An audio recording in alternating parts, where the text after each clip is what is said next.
Coming up on Headline Humboldt, candidate Mike Newman, who seeks the 4th District seat on the Humboldt County Board of Supervisors, sits down with us to argue why he is the best candidate for the job.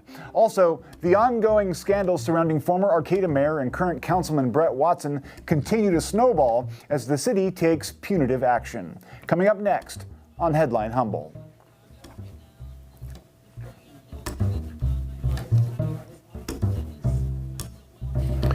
From the top of Humboldt Hill, this is Headline Humboldt. I'm James Falk. Thanks for joining us. We've been hosting a series of candidate forums here on KEET these past 2 weeks in partnership with the Humboldt County League of Women Voters.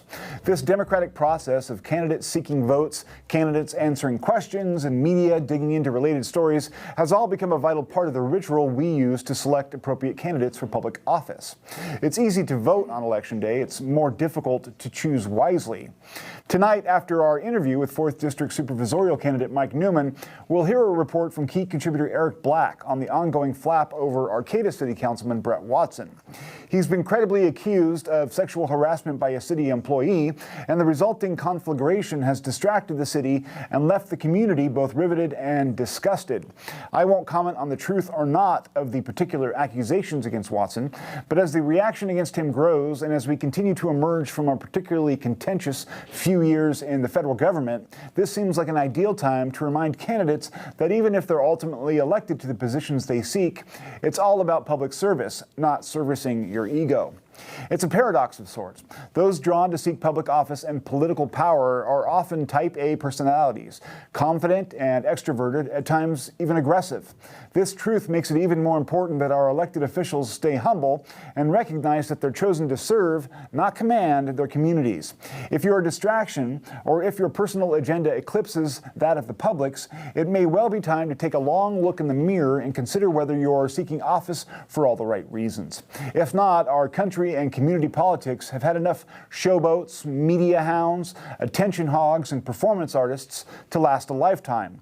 Do us all a favor and bow out before you're washed out. Now the interview. Mike Newman, former city councilman, member of the Humboldt County Planning Commission. That's correct. Joins us this evening to talk about his candidacy for the 4th District Supervisorial position. Thanks for joining us. You bet, James. So let's just start off with the very basics, the sort of biographical stuff. Who is Mike Newman, and why do you want the job on the Humboldt County Board of Supervisors? Well, I believe in giving back to my community, and it's an important future for Humboldt County right now. I believe we're at a time in our history with all the changes with cannabis tanking and other things, and Cal Poly coming about here. We have the fiber optic cable coming from over in the Pacific, and then we have the possible wind farm off the ocean. So we can develop part of the bay, the Nordic fish farm coming up here. There's a lot of good possibilities that I haven't seen since I moved here in 1983. Yeah, a lot of opportunity, like right off the cusp here. What do you think that we need to do? You mentioned the expansion of Cal Poly. That's in 3rd District, but it's still going to affect the whole county. What do you think that we need to do that maybe we haven't done to prepare for that expansion? Well, housing. Housing is a big deal. For all of this expansion, we really need to have more housing of all types, not just lower income, but all the types. We need upper, we need medium, we need working class folks' homes. Apartments, we need to look at maybe condominiums, more of those, and really look over our housing stock. Maybe convert some things into some of our older Victorians that are run down, trying to have them to where they could be condominiums and owner-occupied with those apartments built in like they are right now. Yeah. You have a background in business. Let's talk a little bit about that background and why you think that it helps prepare you for a position on the board. Well, I believe that I've got a perspective over the years. I had to make payroll. I had my own Allstate insurance office. That's what I started off with in 1986 after coming up the 101 with an old job with Long's Drug Store chain, if anybody remembers Long's Drug Store. I was in management there. Yeah. Is that the mall location or? No, this was the only one that was around. That was Myrtle and West. Okay. That was the only one then. And, you'd have lines backing up, but I regress there. I learned retail from Long's, being there for 10 years, but I found that it wasn't good for family life. I was working weekends and nights all the time. Sure. So I decided I really wanted to stay here, and I decided a new career would probably be in order, and Allstate was looking for people. I tested well, and, to my surprise, they said, okay, we'll help you out. They didn't help me out with giving me any insureds at all. I had to knock on doors and make phone calls. Yeah, you had to get out there and I had to work get it, out right? there and work it in order to make it succeed. But I did. And it gave me more time to have with my kids, coaching and all of that as they were growing up. Yeah. So for the first 14 years, I had an Allstate agency, made payroll, had employees. I know what it's like to be a small employer. It's very important to make that payroll and make those wages and pay people well. Yeah. One of the things that, you sort of mentioned it, we have all these things that are in the offing for Humboldt County's bigger economic picture. It's been interesting over the years to watch the battles that have gone on philosophically between people who want to encourage growth and people who want to kind of maintain a rural quality of life. What is the appropriate balance there? I mean, if we can bring in industry, but oftentimes that might come at a cost in terms of, traffic or environmental issues or whatever. How do you personally think that we should strike at that balance between, lifestyle and economic well-being? Well, we're not going to have those big corporations, those big companies coming in with all sorts of acreage of buildings and all of that. We're just not large enough. We're isolated. We're still isolated. But we do have all of the amenities that we've got the ocean right close by. We have the moderate temperatures that I love, and we can escape down south 30, 45 minutes, get all the heat we want, or go east on the 299 up in the mountains there and get the heat we want too. Recreation is important, fishing, all of that is close by. What we need to do is encourage entrepreneurship. Satellite offices, maybe office type, with the fiber optic cable coming onshore, we'll have access to super high speed. Yeah. Google is planning on putting an office in here. We will have those opportunities in order to have people work from home, so to speak, and then we have to keep our airport up, and it's very important to get that before, used. Right? Yes. I was on the RREDC as part of my city council stint back in 2010 to 14. REDAC. Redwood Regional Economic Development Corporation. Something. Yeah. But no, the airport... Greg Foster has been a great gem there on doing that, and tireless. What's been the challenge with the airport of attracting airlines and keeping them engaged here? Well, it's a combination of things, mainly about our people. We need to have people flying out and into our airport in order to generate the revenue that the federal government wants to see, so that we can have matching funds or even more funds in order to keep it up and keep going. Okay, which is something that the HSU expansion might ultimately help with. It will.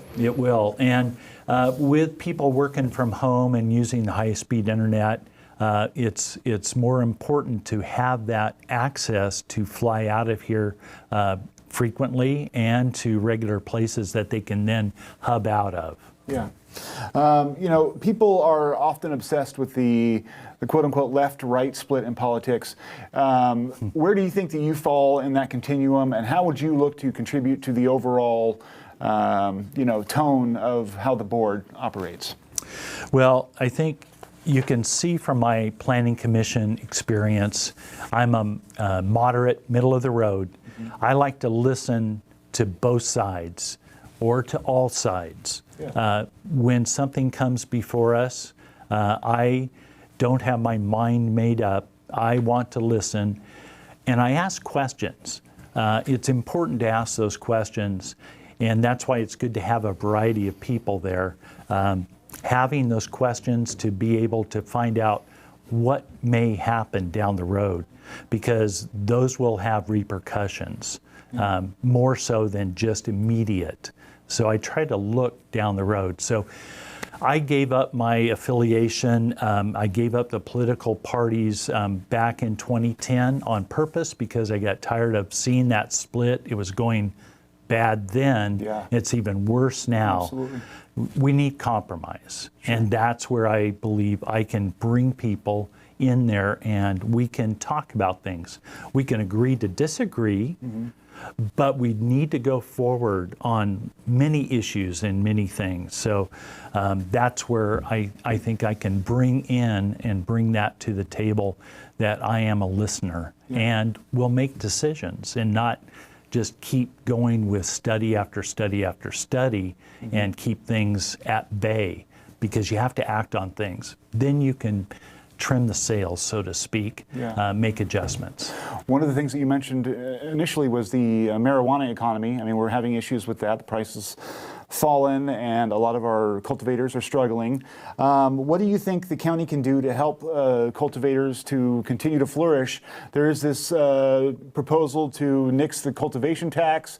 I mean, do you think the county should look into doing something like that, or are there other ways that county government can look to make it easier on cultivators? So you're talking about California nixing that. Measure S, I don't think that will go away entirely, but it should change to where it's an agricultural based tax, where when you sell something, just like in retail or whatever, there's a tax on it based on what you're selling it for. Okay. So there's adjustments that probably need to be made on that. Okay.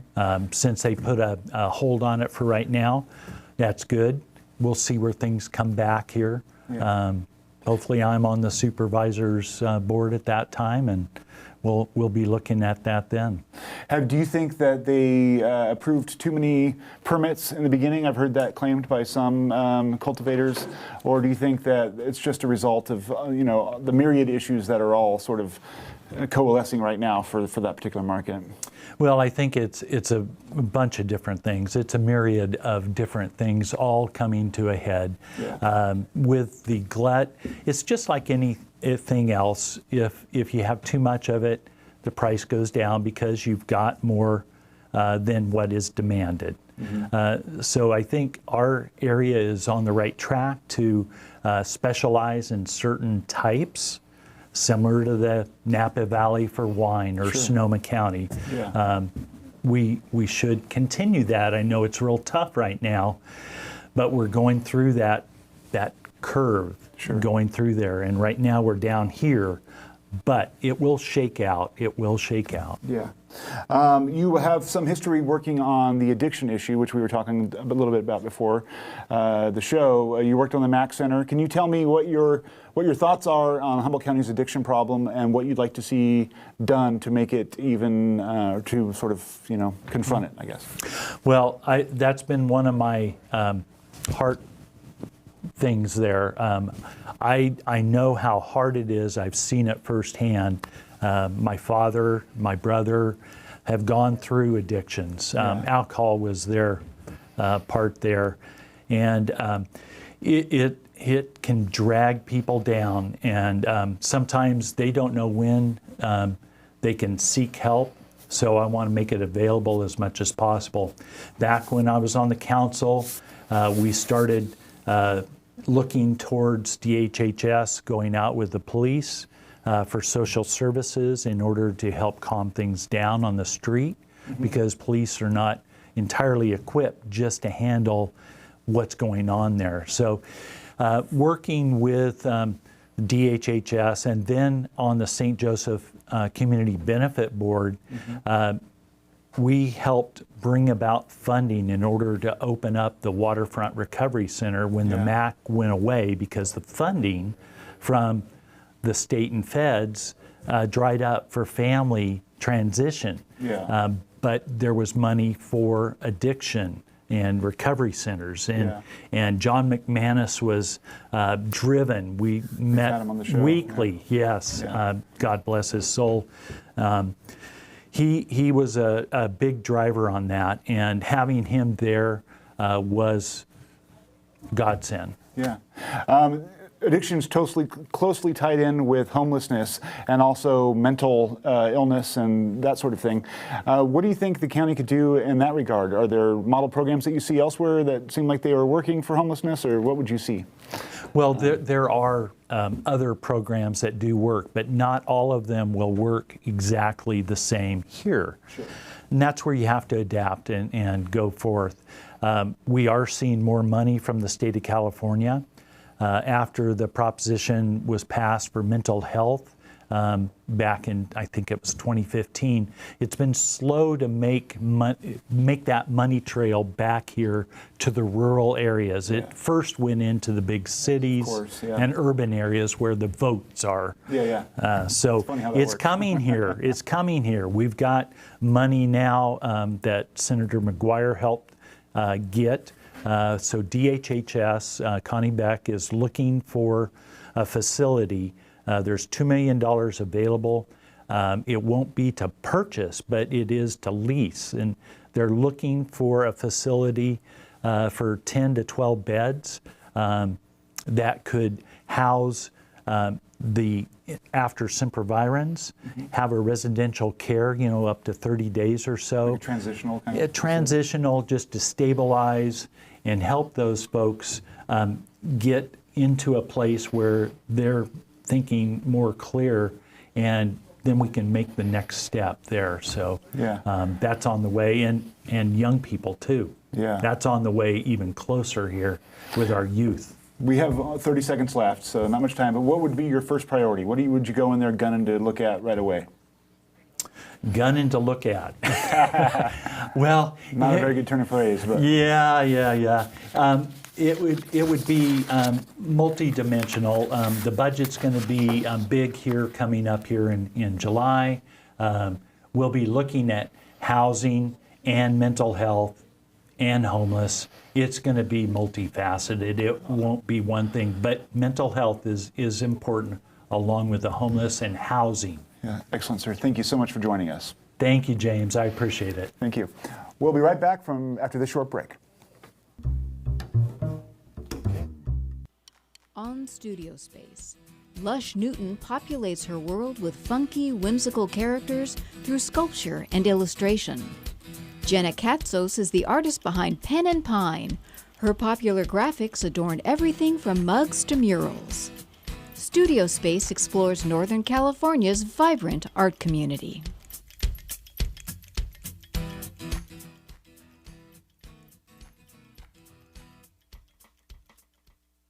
The British King George III is hallucinating. What was really the King's condition? I need a window into George's mind. The royal family granted unprecedented access to his personal papers. The documentation's so extraordinary. This is like a frontline report from the King's bedside. Can the new evidence settle what was wrong with George once and for all?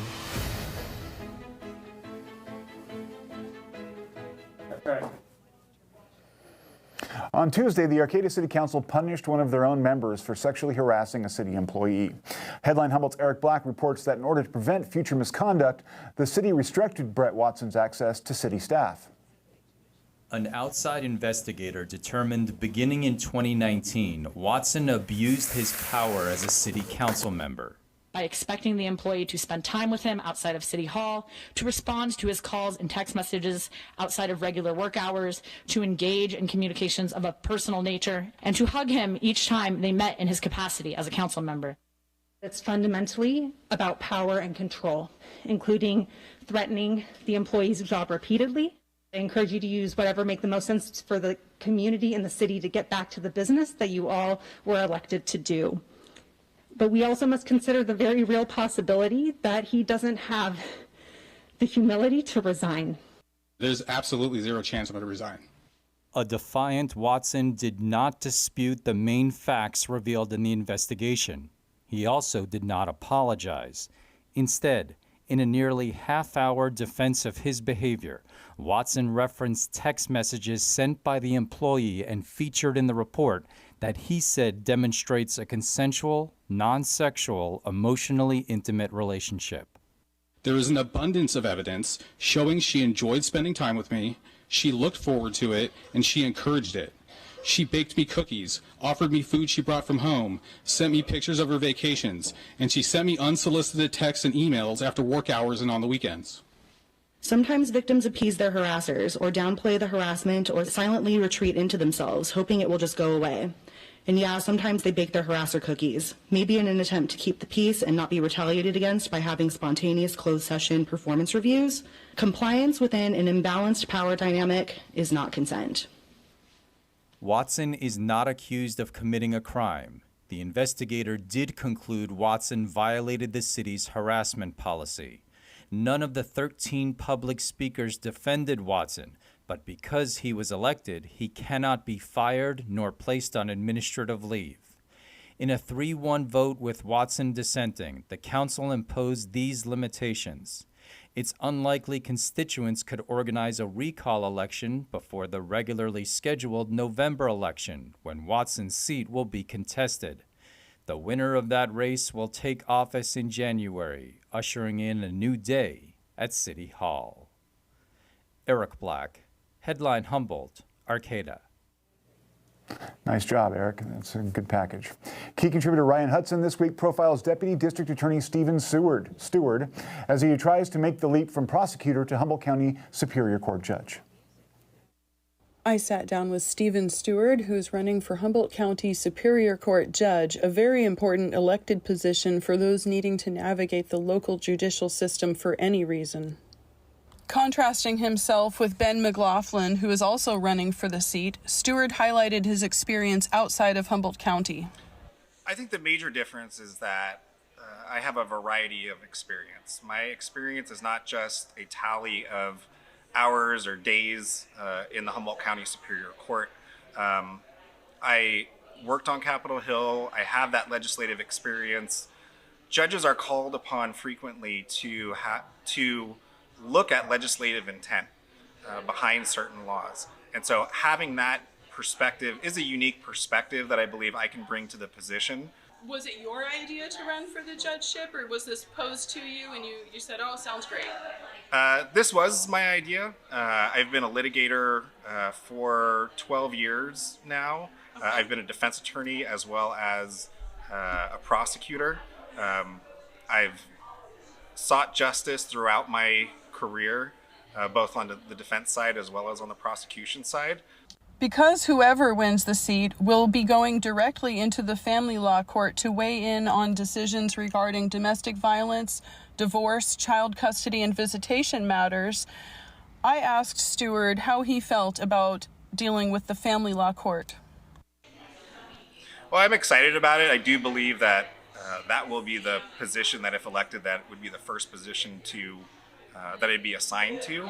I have experience in family law. I participated and was a member of a clinic in Washington, D.C., where I lived for a number of years, that supported and helped victims of domestic violence, dealing with getting protective orders, dealing with immigration issues that they were facing.